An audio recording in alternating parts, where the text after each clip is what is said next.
সারা দেশে শীতের তীব্রতা বাড়ছে। পঞ্চগড়ের সর্বনিম্ন তাপমাত্রা 10.5 ডিগ্রি সেলসিয়াস রেকর্ড করা হয়েছে।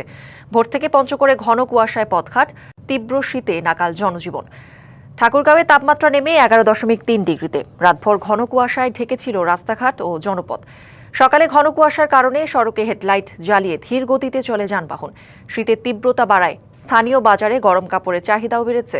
চুয়াডাঙ্গায় শীতের তীব্রতা ক্রমেই বাড়ছে। কর্মজীবী মানুষ থেকে শুরু করে খেটে খাওয়া মানুষেরা সবাই পড়ছেন চরম ভোগান্তিতে। হাসপাতালে সর্দি, কাশি ও শ্বাসকষ্টজনিত রোগীর সংখ্যা বাড়ছে।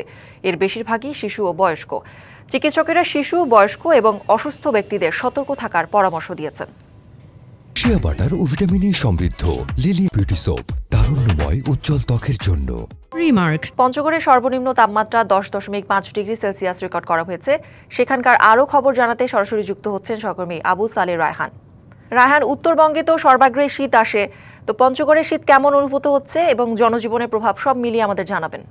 জি, উত্তরের জেলা পঞ্চগড়ে কিন্তু অন্যান্য বছরের তুলনায় এবারও শীতের দেখা মিলেছে। যদিও গত কয়েকদিন ধরে আমরা দেখছিলাম যে জেলা জুড়ে শীতের তীব্রতা থাকলেও কিন্তু কুয়াশার পরিমাণ একেবারেই কম ছিল। তবে আজ সকাল থেকে এবং ভোর থেকে আমরা যেমনটি দেখছিলাম যে জেলার উপর দিয়ে কিন্তু অতি ঘন কুয়াশা বিরাজমান ছিল, যেটি সকাল 8:30 পর্যন্ত কিন্তু ঘন কুয়াশায় ঢেকেছিল পথঘাট।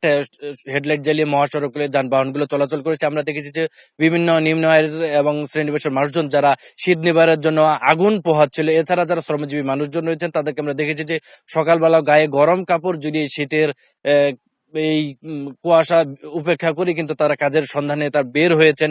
এবং আমরা দেখেছি যে তাদের কাছে শুনেছি যে শীত উপেক্ষা করে তাদের আসলে কিন্তু কাজের সন্ধানে বেরিয়ে যেতে অনেকটাই কষ্ট পোহাচ্ছে হচ্ছে। তবে বেলা বাড়ার সাথে সাথে কিন্তু সূর্যের দেখা মিলতে শুরু করে। এখন যদিও কুয়াশার পরিমাণ একেবারে কম বলা যায়, কি সেক্ষেত্রে সূর্যের আলো দেখা মিলে কিন্তু কিছুটা গরম অনুভূত হচ্ছে। তবে সূর্যের কাঙ্ক্ষিত যে উত্তাপ, সেই উত্তাপ কিন্তু ছড়াতে না পারায় কিন্তু শীতের যে তীব্রতা সেটি কিন্তু এখনো অনুভূত হচ্ছে। জেলা জুড়েই কিন্তু আমরা গত কয়েকদিনের তুলনায় আজকে অনেক কুয়াশা দেখেছি।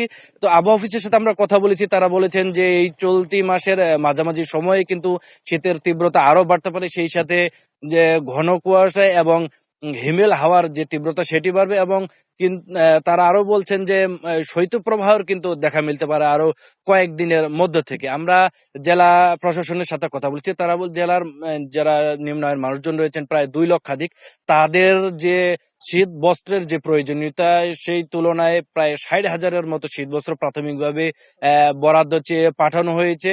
এবং বিভিন্ন ভাবে কিন্তু ইউনিয়ন পর্যায়ে জেলা প্রশাসনের পক্ষ থেকে শীত বস্ত্র শ্রমজীবী মানুষ এবং নিম্ন আয়ের মানুষদের জন্য পাঠানো হচ্ছে। তবে আমরা আরেকটি বিষয় জানিয়ে রাখি যে যে পরিমাণ শীত বস্ত্র এই জেলায় আসে সেই তুলনায় কিন্তু মানুষের তুলনায় শীত বস্ত্র অনেকটা অপ্রতুল। তো এই শীত নিবারণের জন্য মানুষজনের আরো শীত বস্ত্র পাঠানোর তারা দাবি জানিয়েছে। তো এই ছিল আমার কাছ থেকে পঞ্চগড়ের শীতের সর্বশেষ খবর। রায়হান, ধন্যবাদ আপনাকে।